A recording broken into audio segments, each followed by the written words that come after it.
So we are here at the Asus Unbeatable Fan Contest right in Bangalore.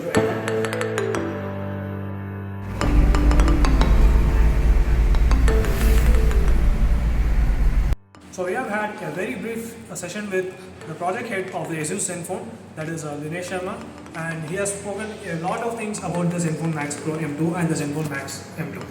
So I can't wait here to see what the kind of experience that Asus has to offer us. Today we are reviewing the Zenfone Max Pro M2 at the Zenfone event in Bangalore. So I have in my hand a Zenfone Max Pro M2 provided by Asus itself. So now we are going to look at the look and feel of this smartphone. So holding this smartphone in my hand, I feel this smartphone is a very premium device, though it comes at a cost of around 12,000 rupees.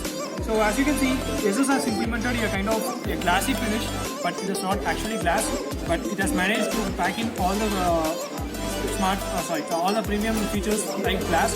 And as you can see here, it has a kind of a wavy design right here, and the phone feels actually premium in the hand.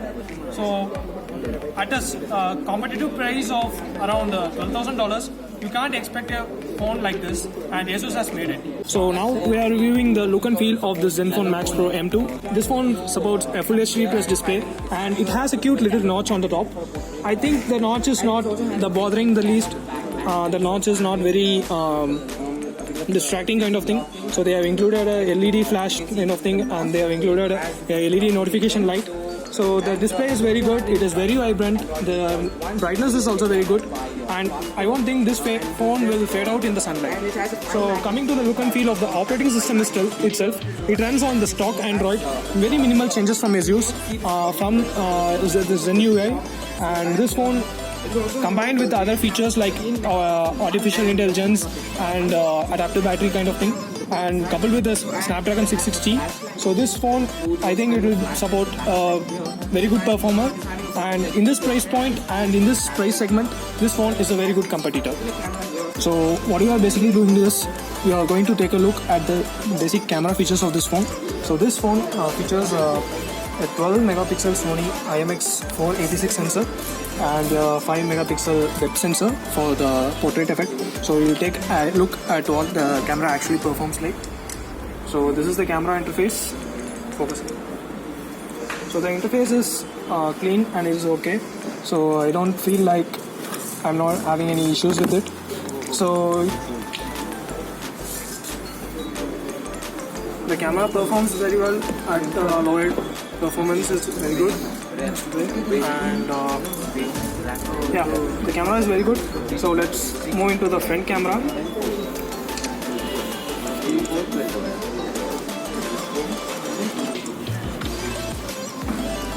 Yeah, as you can see in this picture, the details are very well preserved, and given adequate lighting conditions, the camera performs very well. So let's look at the low light performance of this.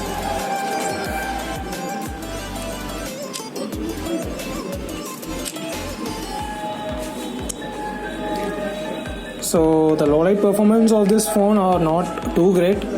It captures the light very well, but as you can see there, there is no kind of any detail preservation in this.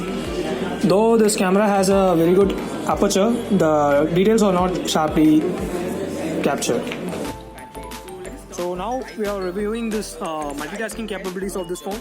So this phone is having a 6GB RAM variant, and it runs on the Android 8.1 OS. So let's open up a few apps. So camera, close it up. Google Chrome, okay, accept and continue, no thanks. Yeah, we will go to that. Gmail, okay. Messages, okay. Calls, okay. Messenger, shows for the update. Instagram, okay. Facebook, okay. So still now we have got a huge number of apps loaded, and let's open some more apps for this. We'll open photos, then we'll open play movies or stuff like that. Okay. So as this phone has at the highest end 6GB RAM variant, this phone has every apps in the memory itself. So let's open the last app that is open. It opens up without any lag. So the next app, the camera app, it takes a while to load, mainly because it is lying flat on this. So we'll open Chrome again. It is open finally. So I don't think that there will be any difference when you are using this phone. So this phone doesn't have any lag kind of thing. Asus has implemented the NXP company's hardware in it. It has 5 magnets in it. It was previously a company of Philips, and this previously focuses on the Android ecosystem. So let's check out what is great about this smartphone. So let's bang up this media volume settings. Okay, come closer. So the alarm volume. Hey guys, this is the Max Pro M2 which is having Pro, which is having an app right there. So as you can see, So this is a smartphone. the ring volume is kind of loud, but I don't think that this is a very powerful speaker in it. What's